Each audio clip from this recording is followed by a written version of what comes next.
Hello friends, very good morning. This is a full video on CISA Domain 2 Governance and Management of IT. This is a continuation part since last upload. We are going to carry forward since we had left where we had left our last topic. So as you know, CISA Domain 2 is a key concept who is centered on IT governance and management. These topics generally include the process, structures, frameworks, organizations utilize to ensure that effective and efficient use of IT resources in achieving their objectives. And enterprise of governance in information technology is also a part of governance and management. We all know that. So moving to the next slide, stay tuned till last video, very beneficial for you. Source of content from where I had picked this content. This is ICA CISA Review Manual 26th edition document. All these statements I had bringed up.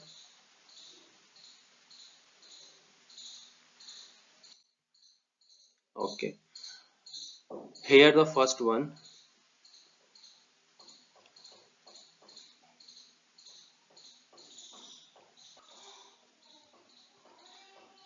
It means here CISA domain 2. Okay, it provides assurance that the necessary leadership gives the direction and vision and organizational structure and processes in place to achieve the objectives and to support the enterprise strategy. As you know, IT strategy defines how an organization will use information technology to achieve its business goals and objectives. Okay, and how governance and management of IT are significant essential for organization to maintain control over IT. Why these are required? Just to reduce the asset, reduce the risk, to ensure the compliance with applicable laws, regulations, and standards. Um and organization can also optimize their resources, we can say, and achieve business goals by understanding and implementing the governance part. So why this CISA domain 2 is required? The focus of domain 2 is the knowledge of information technology governance, which is a fundamental to the work of the IS auditor, and for the development of practice control and mechanism for the management, oversight and review. What are oversight? Oversight are the suspected upcoming issues is called as oversight. What are the domain objectives? The objective of this domain is to ensure CISA candidate is prepared for the role of completing a review for the following areas to ensure IT governance requirement: organizational structures, policies management, and mechanism of accountability and monitoring practices. These are the internal sub-controls of domain 2. Okay. Governance of enterprise IT, which is also called GEIT. So first question arises before proceeding further: what is enterprise governance? What is enterprise governance and why we require this? What is the requirement of GEIT? So we can say enterprise governance of IT address it. The purpose of enterprise governance IT is the implementation of processes, structures, relational mechanism that enable business and IT people to execute their responsibilities to support IT alignment and to complete the business objectives. And the purpose model stated that by applying GEIT are presented in international standards called as GEIT, ISO, and all. GEIT and corporate governance are like two sides of a one coin. Corporate governance is a set of responsibilities and practices used by an organization management to provide strategic directions. Guys, one more thing. Corporate governance and enterprise governance, as I said earlier, both are two sides of one coin. Corporate means we asked corporate if that policy is from a professional point of view, right? And enterprise means complete architecture of a information technology comes as a and enterprise including business perspective. So both are relatively relatives between each other, you can say. Governance of enterprise IT implies a system in which all stakeholders provide input into a decision making process. Next is GEIT implementation. During GEI implementation, these are the pillars which is very important from implementation perspective. IT resources management focuses in maintaining updated inventory of IT resources, addresses risk management process.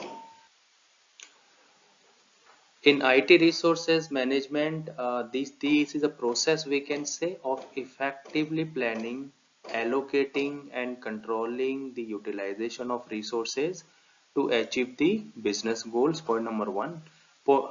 Next point, it involves managing various assets including hardware, software, personnel, financial resources, plus operational resources to ensure optimal performance and efficiency. So IT resources management is very important from allocations point of view. Yes, selection of skills of IT resources is also major role, that what is the skills required, plus where we have to put such skills in open space. Performance management, how they are performing, whether they are giving the boost to achieve the business goals or not.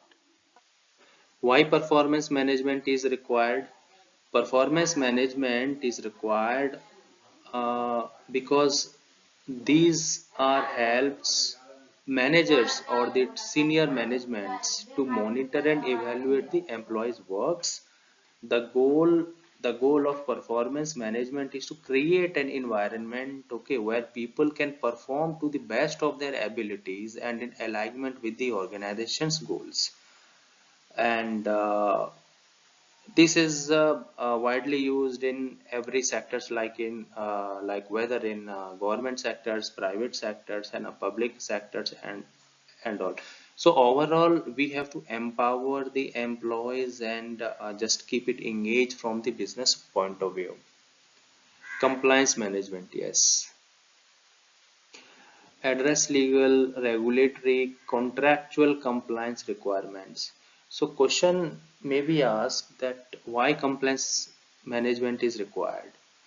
So compliance management is also called as risk management, and this is required to adhere to the laws, regulations, standards, policies, and codes of conduct that apply to the organizations. Many industry-specific regulations drives the core functional in healthcare, in auto sectors, in banking sectors, and all, and manufacturing and financial sectors. So compliance management is required as per the applicable laws and regulations and code of conduct and international standards. Nowadays, many tools or applications organization use to making track of the compliance. For example, CMS is one of the best applications. Okay, this is integrated systems used to meet regulatory requirement, internal policies, and industry standards. And this is not so much costly, so a mid and higher level organization can implement this to ensure there will be no gap in tracking part. GEIT good practice. We discussed the basics of GEIT. Okay, this is a structure of relationship and processes used to direct and controls the enterprise towards achievement. The topic that management must address to govern IT within the enterprise are each concerned with the value creation. So we have to adhere as we discuss the pillars in the last slide. Role of audit, yes. How audit and GEIT are relatives. Audit plays a significant role in implementation of GEIT practice. Provides leading practice recommendations to senior management, helps to ensure compliance with the GEIT initiatives, provide independent and balanced view to facilitate quantitative improvement of IT practices. Areas of GEIT audit. In what areas of GEIT audit may be required? So number one is audit of enterprise governance, alignment of IT functions, organization's mission, values, objectives, strategies, achievements of performance objectives, compliance with legal, environmental, security, privacy requirements, the control environment of the organization, the inherent risk present in IT investment and expenditure must also be assessed. Guys, what is inherent risk? Inherent risk is a category of risk where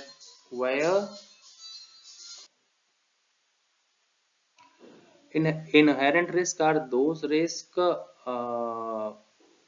before mitigating. Yes, before mitigating whatever are the initial risk. Yes, this is called inherent risk. For example, I have been allotted to audit a supplier and I identified multiple risks during the first level assessment. So whatever are the risks I had identified initially are the inherent risks because I had not provided any suggestions to mitigate. So whatever are the risks before mitigating is called inherent risk.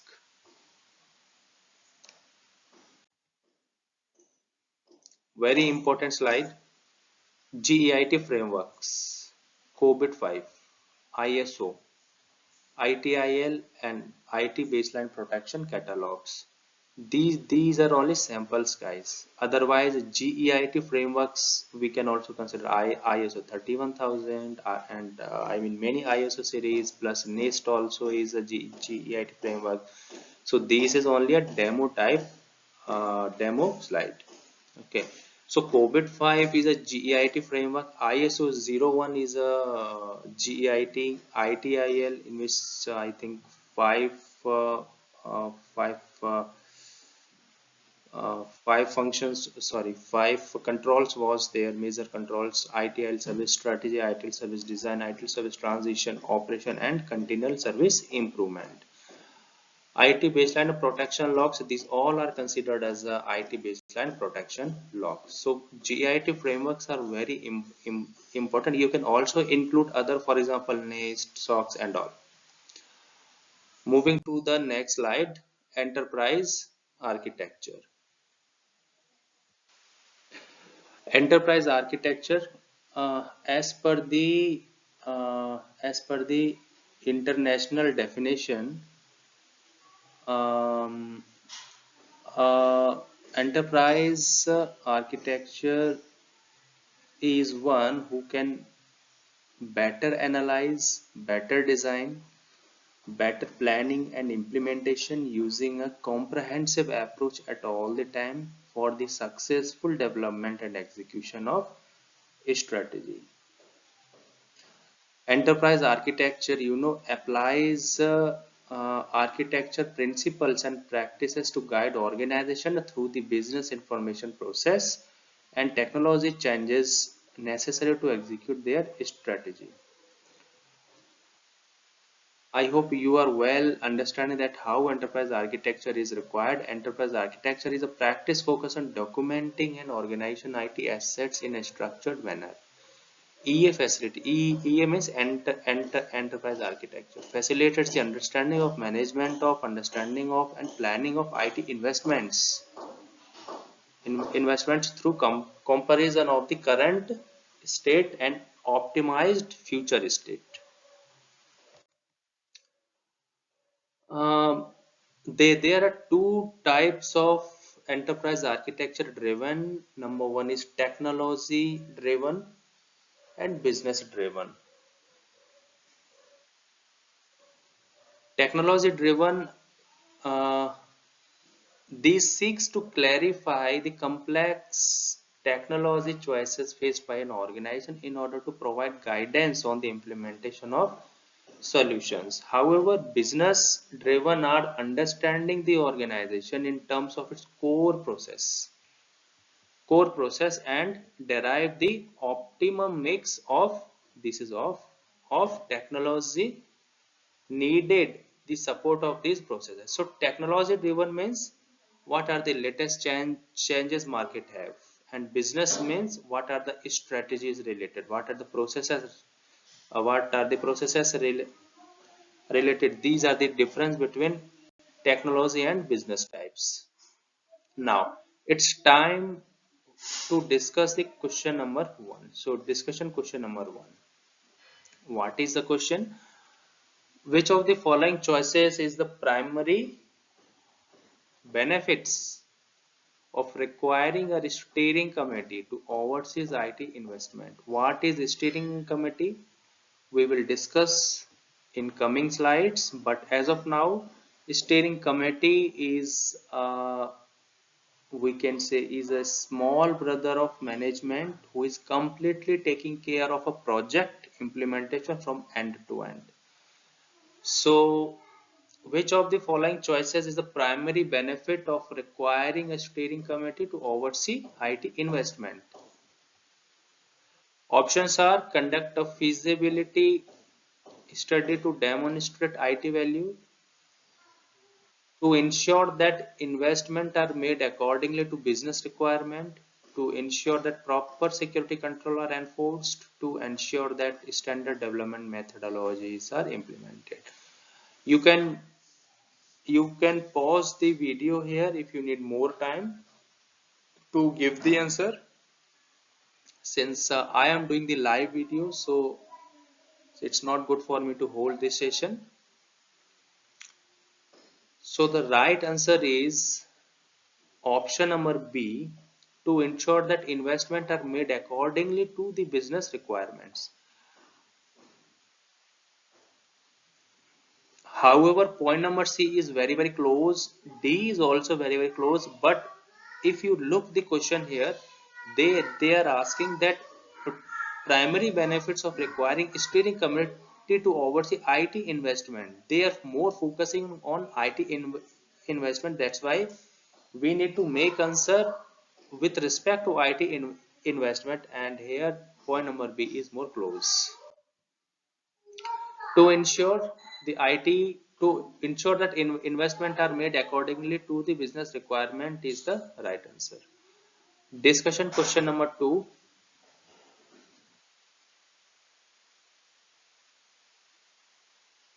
As an outcome of information security governance strategy alignment provides security alignment driven by ER means enterprise requirement, baseline security following good practice, institutionalized and commoditized solutions, and understanding of risk exposure. Okay, leaving this answer to you, you can pause the video here if you require more time. I am moving to the next slide. Security requirements driven by enterprise requirement are the close answer for the same. IT governing committees. IT Governance Committee is also called as IT Governance Board, is a division of a board of directors who is responsible for information technology performance and economic and regulatory matters within organization. And a committee charter For the IT governance board oversees IT strategy review, IT operations and advise the chief information officer on the organization's technologies development. So this is the use of IT governing board or IT governing committees.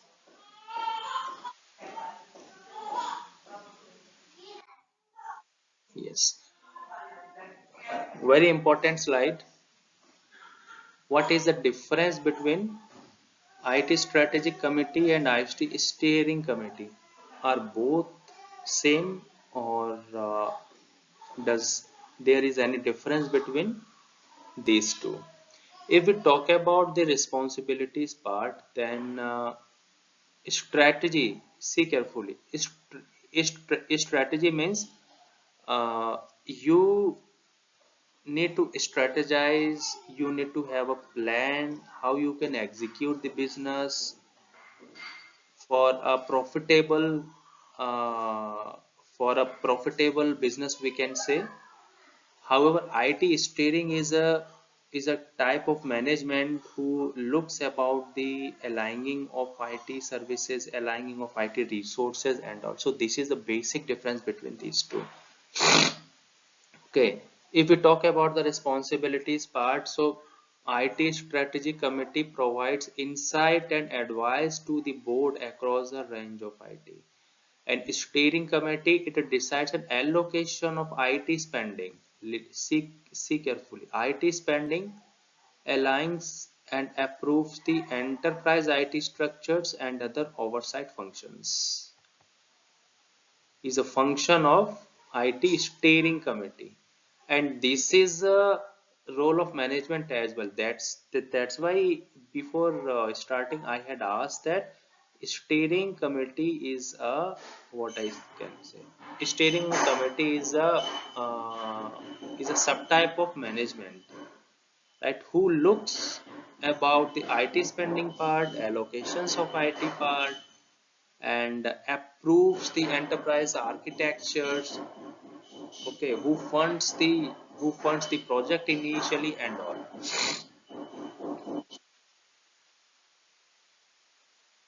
Of main stakeholders that decides on an organization's prioritize in order of business and manage its operations. General counsel, the goal of steering committee is to oversee the support a project from management level. This point, this slide, the goal of steering committee is to oversee and support project from the management level, as I said earlier.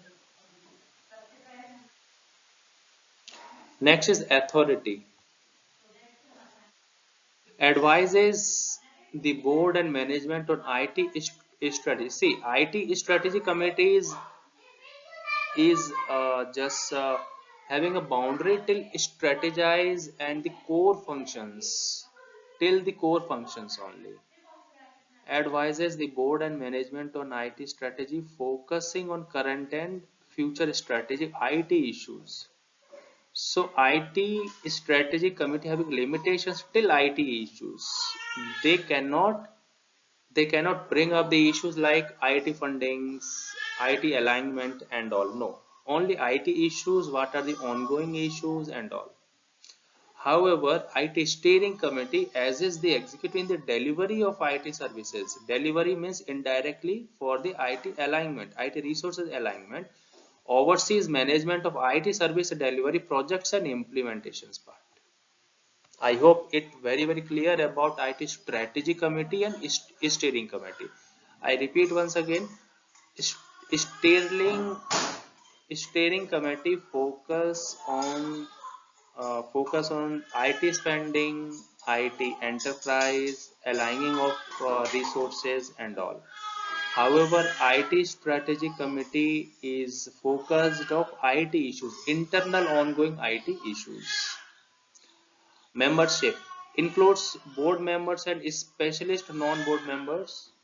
And under steering committee, it includes sponsoring executive level members, business executive, key users, and CIO and key advisors if required.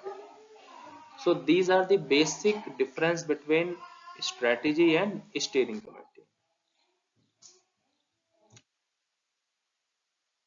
Next is how security become a governance issue.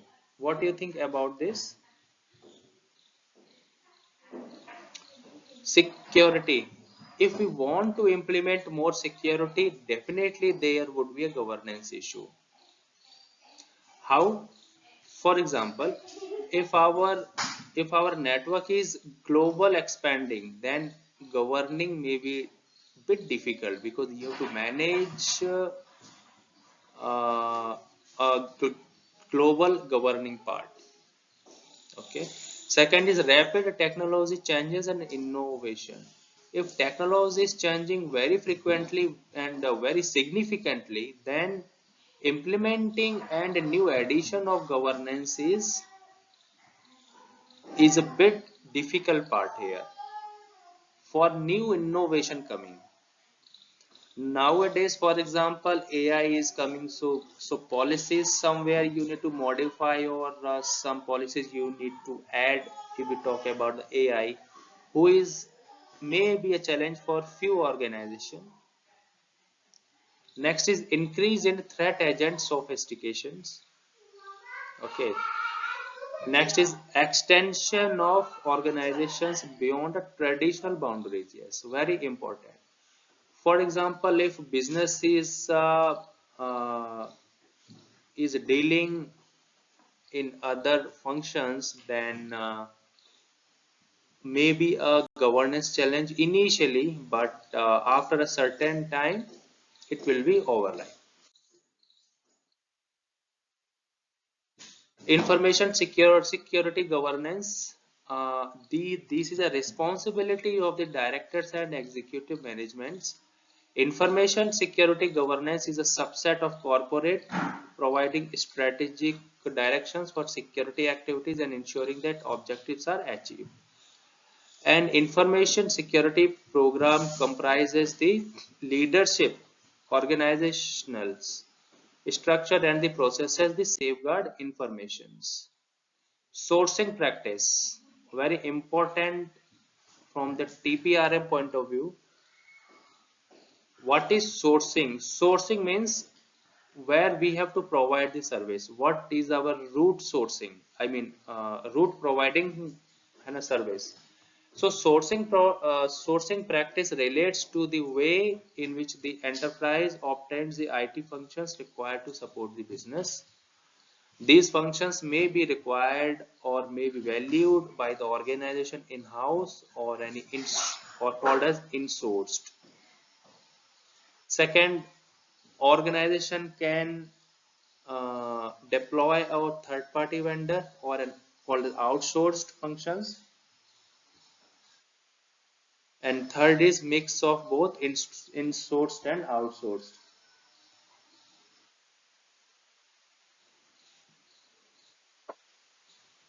So these are the ways from where we can deliver the services. Very important. Cloud deployment types. How clouds are beneficial for us, we had discussed in our previous videos. You can visit if you didn't get an opportunities to visit the channel. So deployment types is very important from the organization and the provider's point of view, because you know the organization who wants to hold the service, they need varieties, right? And provider have to complete their requirements. So number one is private cloud. What is private? These clouds provided by the provider for organizations for operated solely. Solely means alone. No one can share their data. No one can interrupt them. One complete package offered by the provider to organization. So provide cloud service with minimum risk, because a complete package is there, so there would be a very less chance of risk, but may not provide scalability and agility of public cloud service. So okay, that's fine, no problem. But organization can use the private cloud alonely. That means providers are providing a complete package. So this is called the private one. Second is community cloud. Community means shared by several organizations. I am giving an example for this. Uh, I am a member of organization ABC. You are a member of another organization, and someone have and third person having member of another organization. Okay, and I had posed some challenges over community, and at the same time, for example, you have the solutions, or you also want to share your inputs over my issues, then you can also put up your comments there, and same for this C. So community means shared by several organizations. So I am just giving an example from only a single question point of view. Here merging of organization are the best example of the community cloud. So this is exactly same as the private cloud, but data may stored with the data of competitors.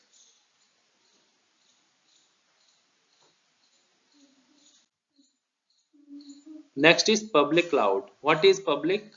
Yes, the public cloud is defined as computing services offered by third party providers over the public internet, making them available to anyone who wants to use or purchase them. They may be free or sold on demand, allowing customers to pay only per usage for the CPU, cycle, storage, or bandwidth they consume. Guys, this definition I took Google.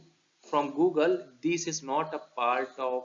I mean, this topic is a part of ICA, but this definition I had not picked from the source of content which I had described early, because that was very confusable. That's why I had picked this definition from Google. Okay, so public cloud means uh, a provider have put any services on the cloud, and internet users can utilize, right, these sources and all, and how much they consuming, accordingly they have to pay. So this is the public means uh, the service is open for open for all the users, open for internet use, open for the public use, is called the public cloud. Next is hybrid. Hybrid means, guys, the combination of more than two clouds, or more than two. This is called the hybrid cloud. So I hope this session would be beneficial for you. Next video, okay, next video very soon. If you want me to make video on your topic you wish, kindly mention in comment box. I will definitely publish the video, detailed video on that. So thank you so much. Have a nice day.